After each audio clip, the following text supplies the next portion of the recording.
What's going on, guys? My name is Aldeniro and welcome to episode number 100 of this career mode series. Obviously we're with Manchester United now. This is the second episode of being with Man United, and we start off by actually signing Raphael Varane, who I was kind of having second thoughts about at the end of the last episode, but I thought about it a lot and I read your comments and I just thought it does make sense to get a really good centre back in there. Like, we don't even particularly need him. We could get through the season without him, but I think obviously the board wants us to win the treble. We're going to have to rotate the squad fairly readily, and I think it's just no harm to have a player like Raphael Varane in defence. As you can see from his stats, he is absolutely incredible, and he's only 26 years old. But I want to say, seeing as this is episode 100, we have an extended episode here. I'm going to see if I can do a live deadline day at the very end of it as well, so hopefully you guys are looking forward to that. If you wouldn't mind leaving a like on this video, if you have enjoyed any moment of this series overall, that would be awesome. Also, I decided to not upload on Christmas Day. I'm sorry about that, but I decided to just actually take Christmas Day off. I suppose I'm not really sorry at all. I had a good time. Hopefully you guys all had a good Christmas as well, and if you got like a new PlayStation 4 or like an iPad or something like that, that's really cool because you can obviously watch YouTube on those devices as well. But yeah, you can watch YouTube on many devices. I don't know why I even said that, but as you can see, I made a bid for Nathaniel Chalobah from Burnley because he was a player I was after at Leicester for a long time, and I've scouted him heavily enough to know a fair bit about him and what kind of player he is, so I was hoping to get him into the club. I offered Fellaini, however you pronounce his name, plus 5 million I think it was for Chalobah, which I think is a fair bid because I could never get him with Leicester with excessive bids. So we go into our first game of the Premier League season anyways, and it is against Arsenal, and I was really unsure of what formation to use because I did some pre-season friendlies. I didn't show you guys any of those because I think they're really dull, but I experimented quite heavily with the formations to try and figure out what would be the best one to use. But it's actually quite annoying that Man United don't really have a whole lot of wingers. Like, Di Maria and Mata are there. Mata is very slow. He doesn't really have good stamina at this current time. Di Maria would work as a right winger, but we don't really have any left wingers apart from Jesse Lingard, who has a lot of work to do before he can be considered a first team regular. So getting some wingers into the team is something that I am really looking at doing, which hopefully we can explore in this episode. But we're playing this game against Arsenal, and you can see in their little build-ups here how much they were dedicated to passing the ball around in the game, and that made it incredibly frustrating for me because we were playing with a formation that didn't really have wingers. And as you can see here, Arsenal are constantly pushing the ball out to the wing to work their way into the box because it drags players away from the centre of the pitch, and it leaves space like this for Theo Walcott, who gets his shot off and it hits off the post, and then Rodrigo's rebound goes well wide, which is really unfortunate for him. But we come all the way up to like the final 10 minutes of the game, I think it was, with Schneiderlin on the ball passing it to Ramsey, and they're trying to get a move going on the edge of the area with Mesut Ozil playing it into Theo Walcott before he turns and gets tackled by Luke Shaw. But Arsenal do manage to retain possession with Debuchy on the ball, having a look up at the edge of the box, playing it into Theo Walcott, who goes for the shot. He sees it deflected. Eventually we regain possession and go on a counter-attack with the pacey Javier Hernandez coming forward.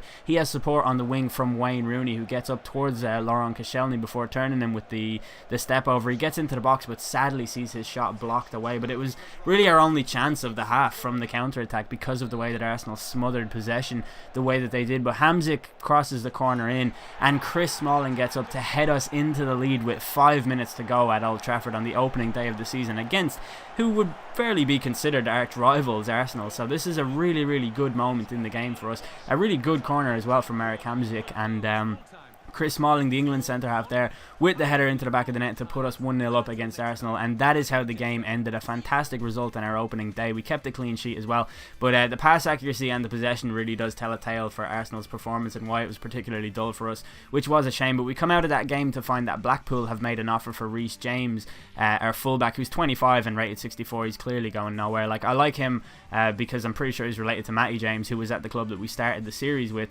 but we're going to have to get rid of him, unfortunately. And our bid for Chalobah was accepted. He wanted 80 grand, but pretty much every time a player wants a wage increase, you can just give them the wages that they're on, and they think that that's what they think that's what they asked for or something. It's really weird. But we did get to offer him a contract, and we go into our first Champions League qualifier game. This is against FC Zurich, who have got Chikawe up front, a player who is pretty popular in Ultimate Team. I think he's got 5-star skills and 5-star weak foot, if that is indeed the same guy, but I'm pretty sure it is. We went with a more or less a second string string in this team with Rojo and Johnny Evans playing in defence, along with Romeo making his debut at right back and Vermeil, or however you pronounce his name, at left back. Juan Mata played on the right wing in this game, and we played with a 4-5-1. I think it's the most basic 4-5-1, the default 4-5-1 it was, but Alberto Jordan got a shot in the 11th minute, the Spanish central midfielder. He's also making his debut in this game, and in the 21st minute it was Zurich who came forward with Chermiti on the ball, who has a look up and finds Shikawe on the edge of the area, who tries to create a chance, gets his shot off, and David De Gea palms it away with a fantastic save. I should mention as well, for anyone who doesn't know, the deal to get Rafael Varane into the club involves Stéphane Ruffier, so he's gone from the club now, and David De Gea is going to be our number one. But in all honesty, I think I made it pretty clear in the last episode that De Gea is my favourite keeper. But the ball comes to Chermiti in the 24th minute of this game, and he manages to beat David De Gea at his near post and put the home team 1-0 up in kind of a... It wasn't against the run of play by any means. They were definitely the better team at this point, but I think it was a real surprise. Like, I wasn't expecting FC Zurich to be that good, no disrespect to them, but in the 27th minute, Marek Hamsik gets a shot off on goal that was saved, and Javier Hernandez's rebound was from an offside position, so it doesn't even matter how bad of a shot it was because it was offside in any case. But in the 50th minute, the home team came forward once more, with David De Gea having to be sharp at his near post to get the save in. And then a couple minutes later, we made some substitutions, bringing on Soldado, Dybala and Lingard, taking off Hamsik, Powell and Ezekiel Lavezzi, who is retiring at the end of the season, along with Roberto Soldado, which is a real shame because I can't actually sell those players. But we got a corner kick just 3 minutes after the substitutions were made, and Juan Mata's corner gets headed into the back of the net by Jesse Lingard, who was only on the pitch for literally 3.5 minutes, and I think that was his first touch of the entire match, and I love it when that happens. But in the 68th minute, we came forward once again, and I don't know who's on the ball because this glitch has actually happened a few times where the HUD in the game disappears, the radar doesn't come up, the players' names don't come up, and it's only happened since I went to Man United, I think. But I think it has something to do with how far I am into the career mode. I don't know if that makes sense, but if anyone else has had that problem, do feel free to let me know. That would be amazing. Also, I have a question for you guys. It's a bit late in the video now, as you see Lingard getting his second goal of the episode in this game, which was really good with 10 minutes to go as well. He did make a really good super sub performance, but Soldado plays the ball into Alberto Jordan, who looks up and crosses it in towards Dybala. The defender coach makes an absolute mess of it, and Dybala gets in to head it beyond the goalkeeper to extend our lead to 2 goals, 2 away goals at that, and 3 away goals in total, meaning that we will in all probability see the group stages of the Champions League. But my question was, what has been your favourite episode of this video, if anyone is even still watching? I assume that you would be still watching though. Yeah, what's been your favourite episode overall? I don't even know what mine has been, in all honesty. There's been so many amazing ones. I really liked the one where I beat Liverpool for the very first time at Leicester, when it was a 3-2 victory. We were playing on Legendary, and I think it was my first victory in a long time. But I made a bid for a player called Signorini. You would have seen that just there. He's a left midfielder from Italy, and I made a bid for Ilkay Gundogan from Borussia Dortmund. Now Dortmund wanted a lot of money for him, but we decided to offer 9 million plus Hamsik, because Hamsik goes down as a really expensive player in this game, so getting rid of him would be pretty handy for us. Then we find that our bid for Nathaniel Chalobah was accepted, or rather he accepted our contract offer, so he comes and joins us at the expense of Marwan Fellaini, who is the same rating as Chalobah but 7 years older. So getting rid of Fellaini is a good thing. Like, Fellaini and Huddlestone, 2 players I hate playing against, those strong, beastly, anchoring midfield types, but you know, when they play for me, they're just not that good. Like, Fellaini did absolutely nothing in the 3 preseason friendly games I played, so not a big loss for us, I don't think. And I think Chalobah coming in, he's only 24 years old and he's 81 rated, so he has a good career ahead of him. But Catania rejected our bid for Signorini, so I made a bid of 500k plus Daily Blind. Now Blind is another player. I really was excited to use him when I saw him in the United team and looked at his stats, but he just didn't really offer enough for me, and I want players who have more flair and more pace and a little bit more agility about them than the likes of him, even though, like I say, I do really like him. But for the opportunity to get in younger players, I did see one great comment from somebody whose name I've forgotten, but it said the episode is called A New Era, Start One, and I thought, like, yeah, I should get in some completely different players that, you know, even players that you guys haven't seen before. Like Signorini is a regen, and I think he's going to be really good. He's got 4-star skills. He can play left wing or left back, so it would also be really good to have a solid left back in place of Luke Shaw, who can actually grow while Luke Shaw doesn't play.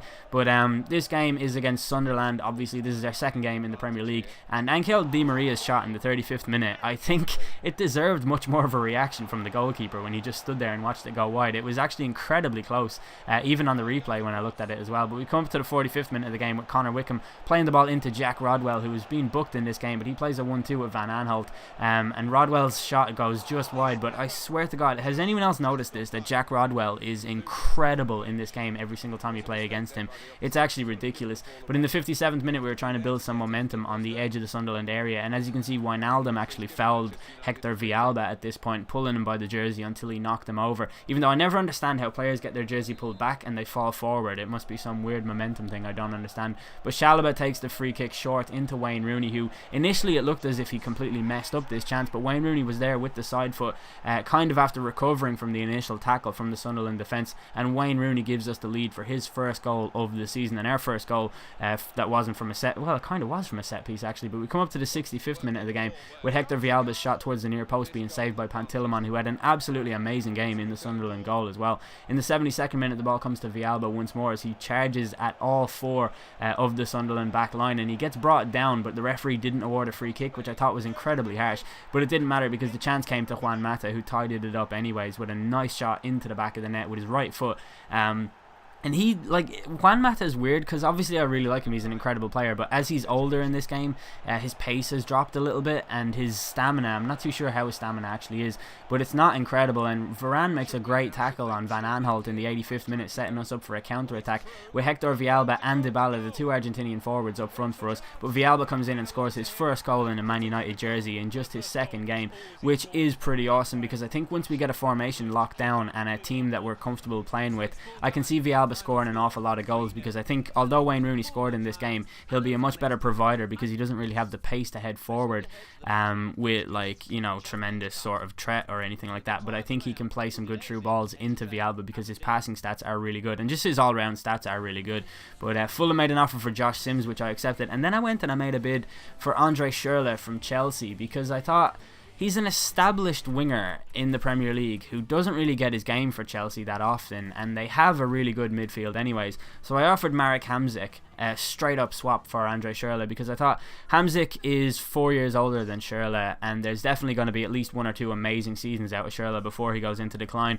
Plus he's an established Premier League player, and that seems as though it would be a fairly realistic signing for me because remember, Man United did sign Juan Mata from Chelsea as well. But our bid for Signorini, which included Daley Blind and £500,000, was accepted, and once again I just offered him the exact wage that he's already on. They usually never say no to that, plus a squad rotation status, and we go into our next game, which is once again against FC Zurich. This time it's the home fixture, and it's in the Champions League. Obviously we have 3 away goals to our name now, and they've got the meagre 1 home goal, so I wasn't really too threatened by them. But Antonio Vitas makes his debut at centre back. If anyone remembers him, he's a Serbian defender that we signed from Serie A, who I strongly believe to be Nemanja Vidic's regen. Like I'm fairly sure he's Vidic's regen. I don't know who else he could be. But in the 4th minute of this game, Zurich came forward as they tried a set piece on the edge of the box when Buff plays the ball into a guy with a really long name, who plays it to Buff once more, who plays it into Etundi, who sees his chance saved, and then Jordan made an absolute mess of the clearance, and the ball gets put into the back of the net by Chermiti,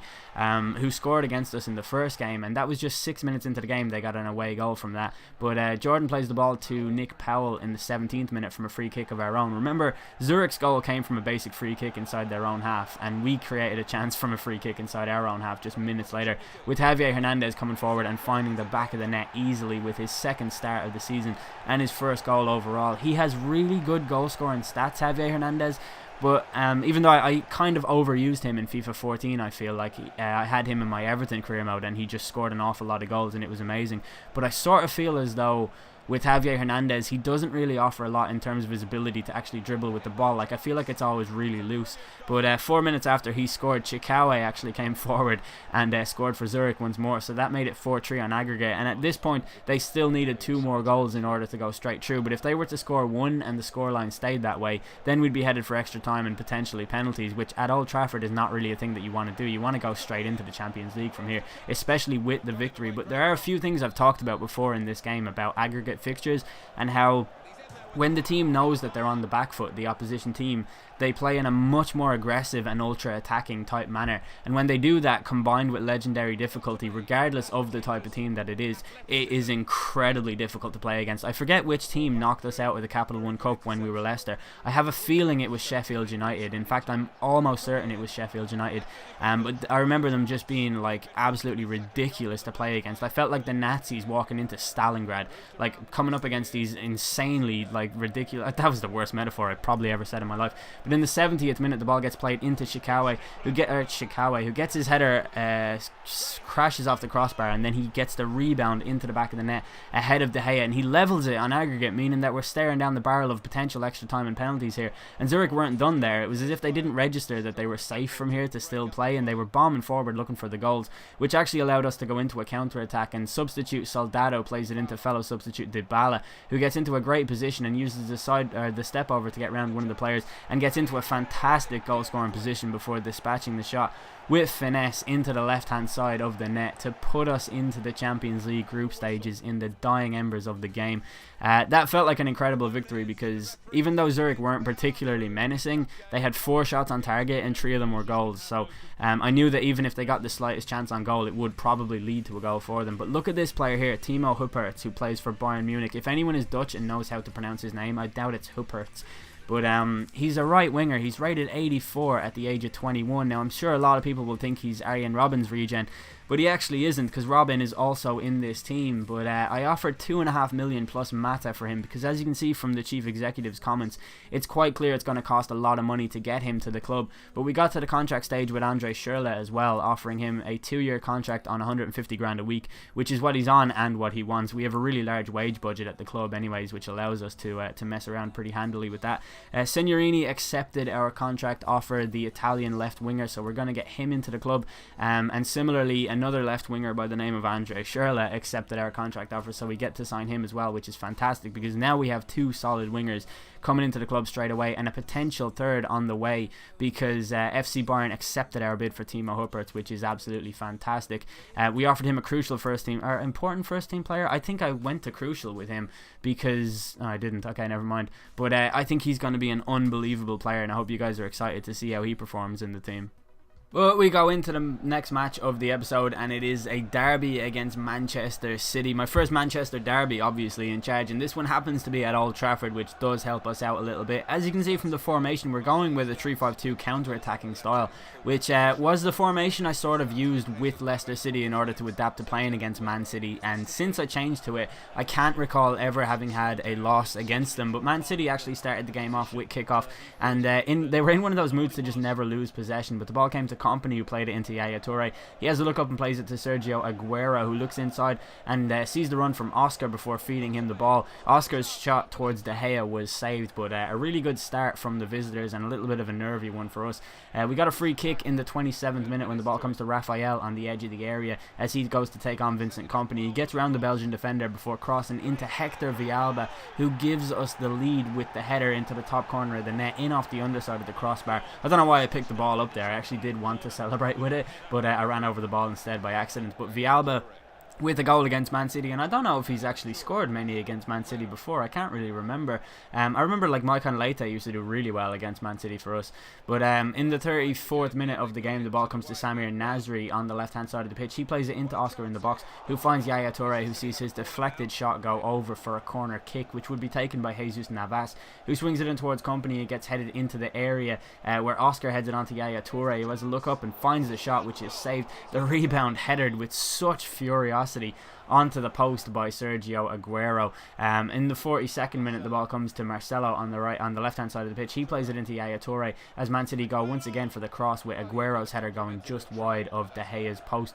But City were seemingly getting closer, and I looked at the stats at half time to find that we had only had one shot in the entire game, which was something that I wanted to rectify in the second half, starting with Villalba just 9 minutes into the half seeing his shot go well wide. But 5 minutes later, he'd come forward once more as he takes on Mangala, who can't really go in for a rash challenge here because he's already been booked. But Villalba takes on Vincent Kompany before beating him with the fake shot, and amazingly managing to not comfortably finish that into the goal to make it 2-0. But we come up to the final 10 minutes of the game with Andre Schürrle on the ball, the second half substitute, making his debut. He plays it in towards Villalba, who wins it from Kompany and gets into the box before taking on Marcelo. Now this was a really weird moment in the game because Kompany does indeed bring Villalba down, but it just looked as though it was outside the box. The referee, however, awarded a penalty for it. Clearly not a goal scoring opportunity, as I don't even think Kompany received a yellow card for it.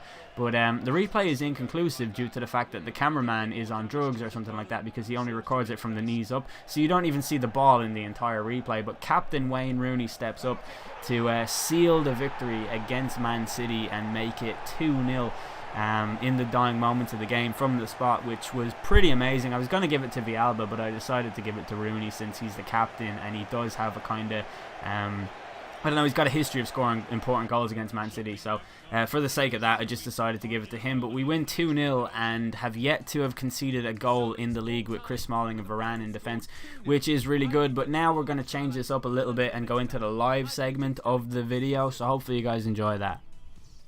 Alright, so this is live transfer deadline day. This is the live segment of the video, and I was going to do that game against Man City live, but I just decided not to. I thought, I don't know, with series like this I think it's way more immersive if I do a post commentary on the matches rather than just have my reactions. But as you can see, we have 10 hours left in deadline day, meaning that every advancement from now on is an important one, and we really do need to maximize this time. So before we go into that, what I want to show you guys is my career and the summary of my career, because this is something I've never actually showed. The record transfer fee, as you can see there, for 36 million, that is in fact Villalba to Manchester United. This is my overall that's so wrong as well. I've won 2 league titles, but whatever, what are you going to do? Obviously, since I moved to United, I didn't get my title win from Leicester because otherwise I would have been fired. And yeah, it's a big stupid thing, but my biggest win was 7-1 against Norwich. I do remember that match, and I do remember that defeat against Man City as well. It was really difficult. But can I see my... No, I can't. It's really annoying the way you can't see your overall for Leicester and your overall for Man United. But so far for Manchester United, obviously we have not been defeated in the league, and we haven't conceded a goal either, which I think is really good.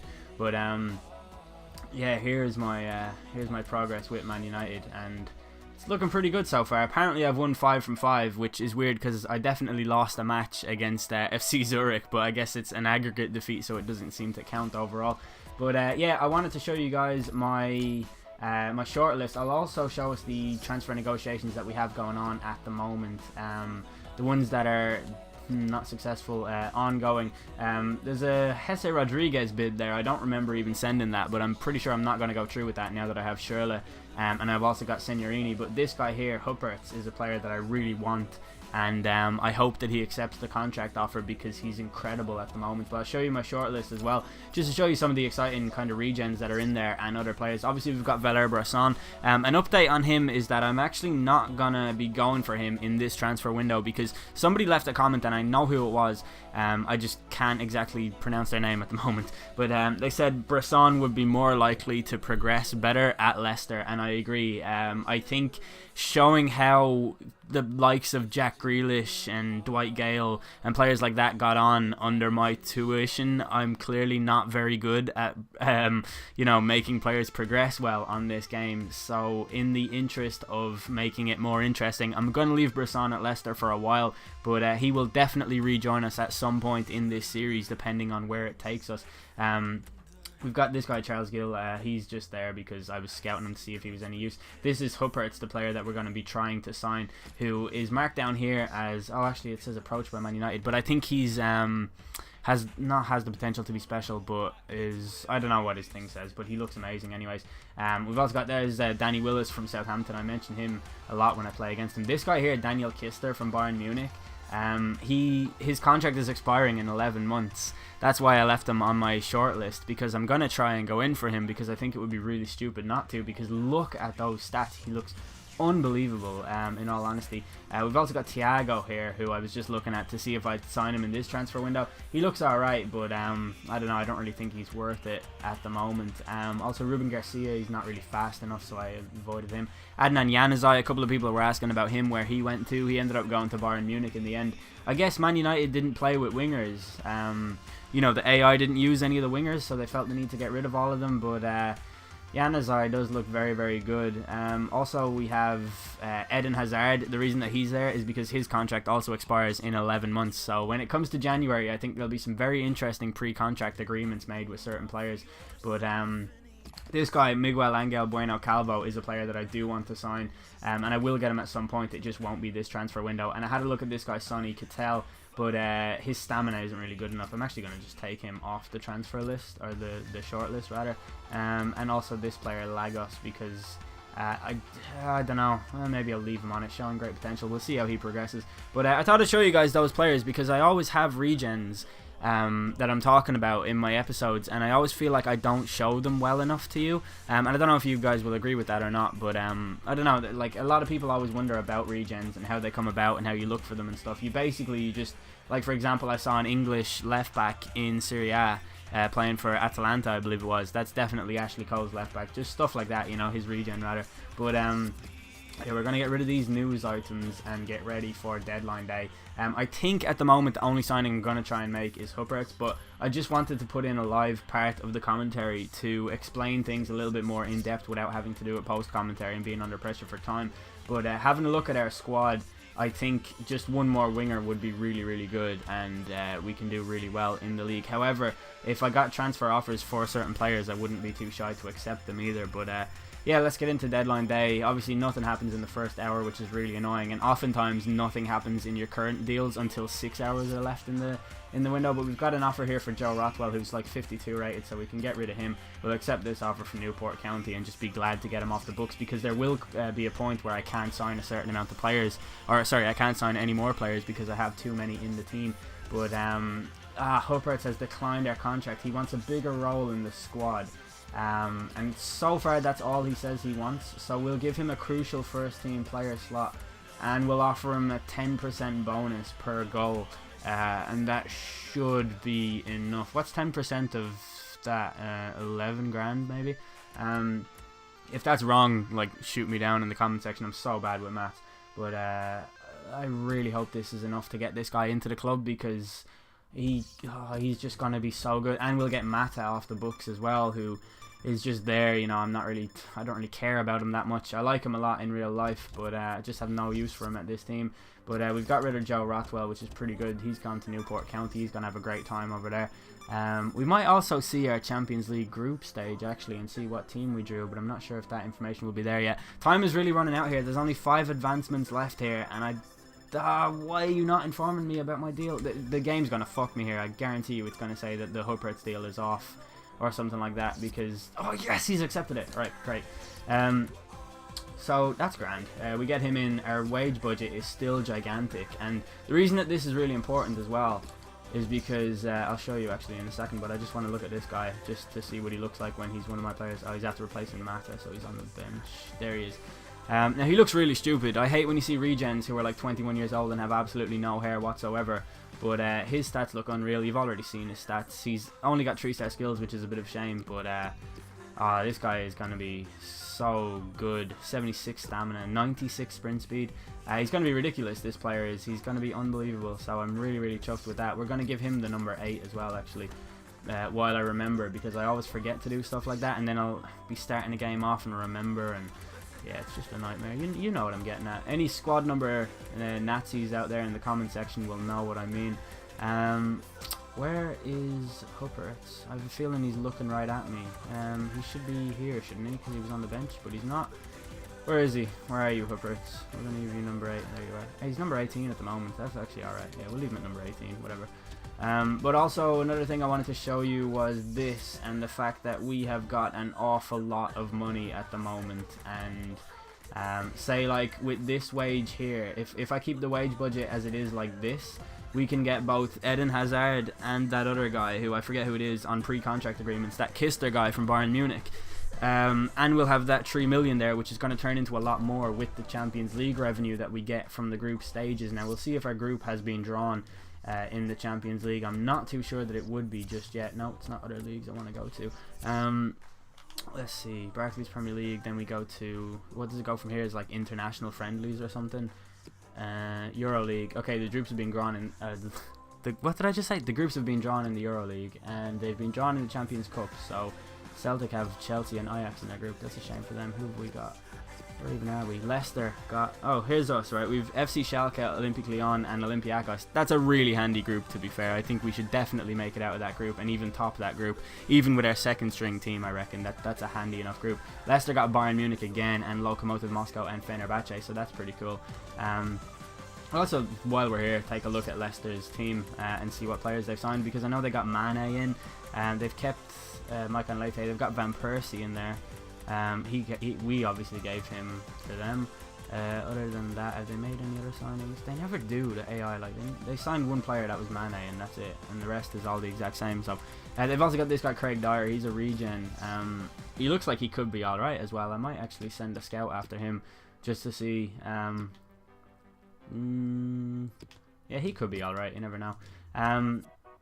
But yeah, what am I doing from here? Right, we're going to finish off this deadline day, and then I'm going to show you the squad report, and then we're going to end the episode. Episode 100 is going to come to an end. Transfer offer for Johnny Evans from Barcelona. You know, Barcelona are always looking for a player like this. Oh, I don't know what to do here. Johnny Evans has played, I think, 2 games for me so far. No, 1 game actually, and that was the first game against FC Zurich. Like, I could afford to lose him, but what do we do? We'll ask for 11. If they give us that, then they can have him, and if not, then they can't, I suppose. But we don't have enough time. Nah, there's not enough time to go through with that. Although the AI, I think, can make deals afterwards, but okay, they're negotiating his contract. That's interesting, because there's an hour left. So will they get the sale? Nah, surely not. Nah, they haven't done. So that's the end of that for them. No Johnny Evans for Barcelona. I'm kind of a little bit relieved at that, because I don't think I would want to live on a planet where Johnny Evans plays for Barcelona. But is he still in our team? Yes, he is. Okay. So from here we'll just take a look at the squad report, and then we'll close out this episode. So David De Gea has kept 3 clean sheets, all in the league, obviously rated to the 83. Lindegaard is actually retiring at the end of this season, and it's a shame. He's a solid backup goalkeeper to have. Like, you'd put him in goal in any Capital One Cup game and not feel bad about it. This Johnstone guy I don't care about. Raphael's still pretty good. This guy is gonna come good, I'm pretty sure. Mainly because he's fast. He's got a good stand tackle and sliding tackle as well for a player who I don't even think he has like a high defensive work rate or anything like that. No, medium work rates. Varela, he can go when I get an offer, so can he. Rojo looks pretty good. I want to actually play him more. Michael Keane can fuck off, but we'll keep him there just for the I don't know, the idea of having an English centre back who came up from the youth academy, whatever. We'll use him in the Capital One Cup, I suppose. This guy is Vidic's regen, I'm pretty sure. Maybe not actually. I don't know though. 77 strength is pretty good. He's played 1 game for us. Yeah, I have a feeling he's going to be good. He can get sold. Varane is obviously incredible. Luke Shaw. I was thinking about like a backup left back throughout this series, or when I joined Man United, and I forgot. Like, I was like, yeah, Luke Shaw's probably like 28 at this stage. He's still 24. It's ridiculous how young he is. There's our new guy, Timo Huppertz, who's going to have a great season. This guy can get sold.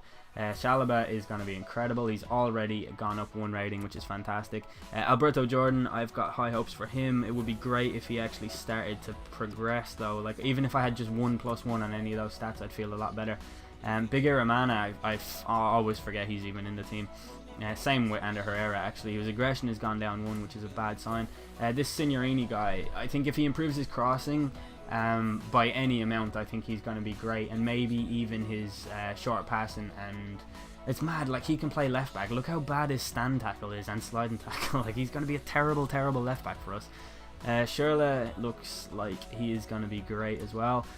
Lingard, I don't know, he'd be a good super sub, I think. Di Maria is just incredible that he's still progressing at this rate, and he's like 31 years old. Nick Powell, I don't really care about. Pereira, he can get sold.